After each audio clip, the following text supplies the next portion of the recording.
You're listening to Civic Media.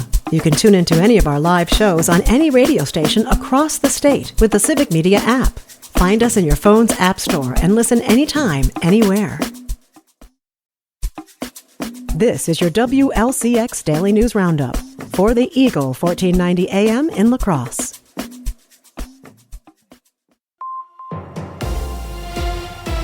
Here's today's 1490 WLCX News Update. You can find it on demand at lacrosseeagle.com. I'm Jimmy Kuska. Some western Wisconsin residents are upset after Congressman Derek Van Orden's staff failed to show up at a scheduled event in Eau Claire and abruptly changed locations for a lacrosse event late last week. Van Orden blamed what he called agitator groups for the disruptions to his office's schedule. In La Crosse, Van Orden was set to meet with the North La Crosse Business Association at the Pearl Street Brewery, but then moved the event to Castaways, and in the process rescinded registration from some people who planned to attend the event.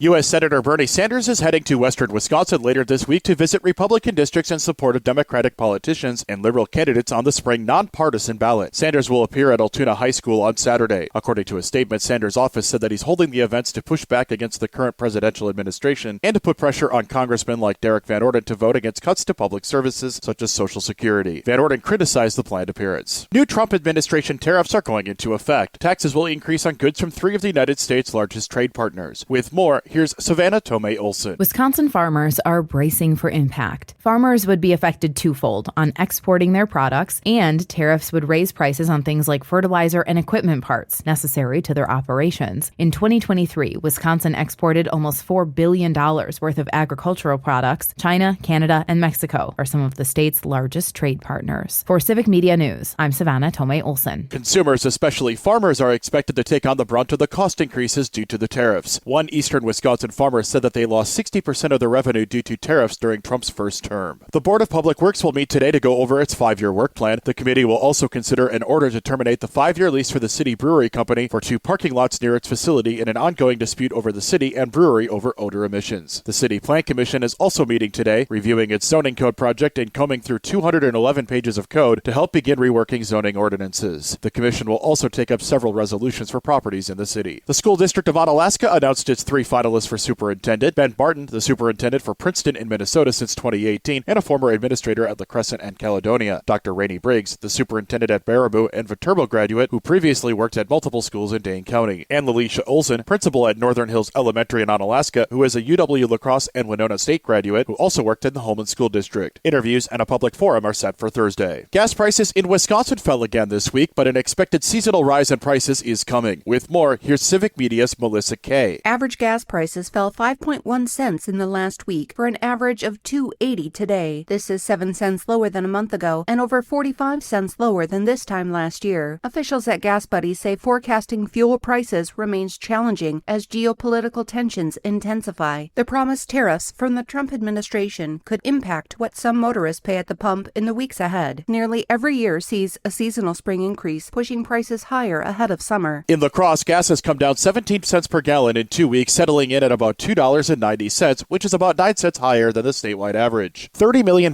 in funding for dairy farmers across the country has been paused by the Trump administration. The pause in funding for the Dairy Business Innovation Initiative affects over 400 dairy businesses nationwide, with half of the grant recipients employing 5 or fewer employees. In Wisconsin, the pause in funding affects 88 dairy businesses to the tune of $6.5 million.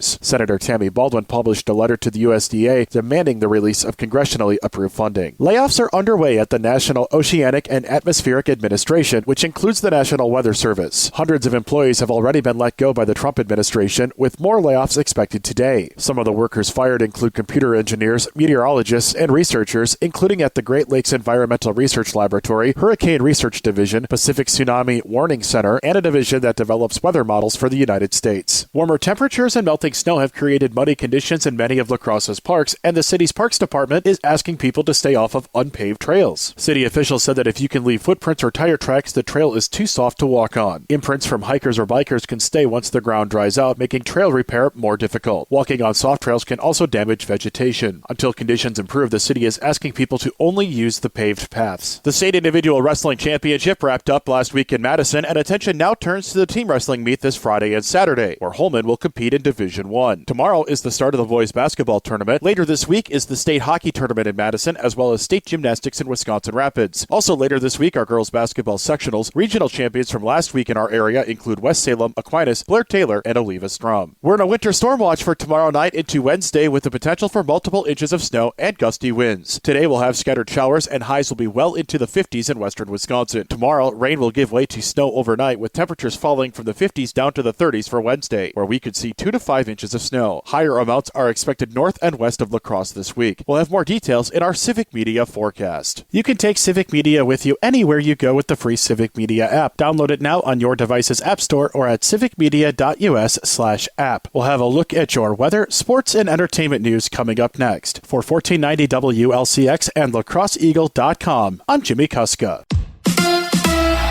Wisconsin falls short to the Spartans. Hi, I'm Mike Clemens with sports. Men's college basketball. The Badgers had the lead at halftime, but lost to the Spartans at Michigan State, 71-62. Badgers head coach Greg Gard. You're always going to build your program and your team to be able to survive those. And the two things that we didn't do well enough when you have one of these 5 for 32 games, and part of that's Michigan State's defense. Part of it, we had good looks. I thought we had some really good looks at times from the right guys. Up next, Wisconsin plays the Gophers in Minnesota Wednesday night. Marquette with a win over the weekend at Georgetown. They head north to face UConn on Wednesday. UW-Milwaukee had no trouble against Detroit Mercy. The Panthers winning 89-67, securing the number 3 seed in the Horizon League tournament. And the number 1 ranked Wisconsin Badgers women's hockey team shut out Bemidji State in Madison 11-0. So the Badgers advance to the first round of the WCHA playoffs Friday in Duluth. With sports, I'm Mike Clemens. On your entertainment beat, I'm Pete Schwaba. Creators of the legendary show Cheers recently addressed Shelley Long's exit from the show after 5 seasons. Creators Glenn and Les Charles appeared on the Where Everybody Knows Your Name podcast with hosts Ted Danson and Woody Harrelson. The brothers Charles say they weren't sure the show could go on after Long left because it was so based on the hot and cold relationship between Sam and Diane. During the same episode, the producers admitted that Woody Harrelson was not their first choice, but Ted Danson went to bat for him and sitcom history was made. To say things are really escalating in the Blake Lively, Justin Baldoni multiple lawsuit drama would be an understatement. The actress has sued Baldoni for sexual harassment during the shooting of It Ends With Us, and Baldoni has countersued Lively for running what he and his people say is a smear campaign. Lively appears to be going for a checkmate move and has hired a former CIA PR crisis manager. Sounds like it's only a matter of time before Putin is involved. As it turns out, not everyone in Hollywood wants to be a part of a superhero movie and is willing to pass on big fat residual checks. Jeremy Allen White, star of the Emmy-winning show The Bear, has passed on the title role in DC Universe's Sergeant Rock. In a recent interview, White said he is confused at the idea that the pinnacle of an actor's career seems to be a role in a superhero film. Then again, maybe he just doesn't like to wear tights.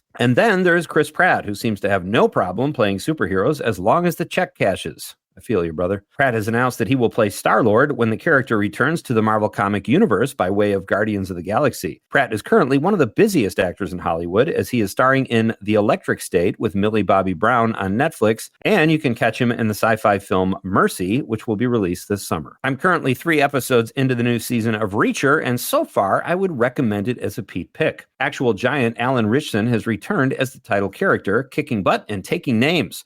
Season 3 so far has more of a feel like Season 1, where Reacher stays true to the character, giving assistance to the underdog and those in need.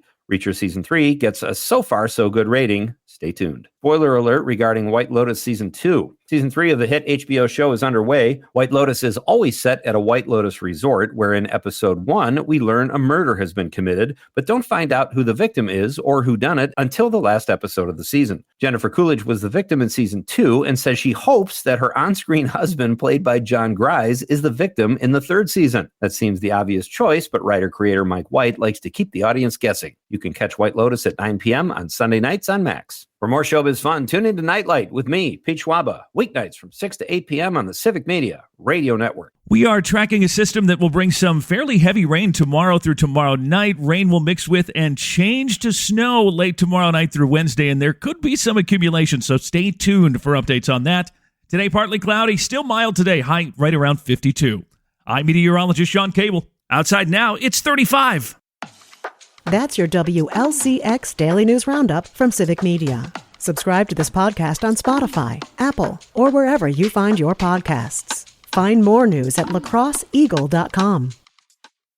The national news cycle never stops, but it can be hard to find news about your local community. Civic Media is dedicated to providing quality local and state news coverage across Wisconsin. With the Civic Media app, you can get notifications about local stories that matter to you and your community. Find the free Civic Media app in your phone's app store and choose notifications from the menu to tell us what kind of news you want to hear about.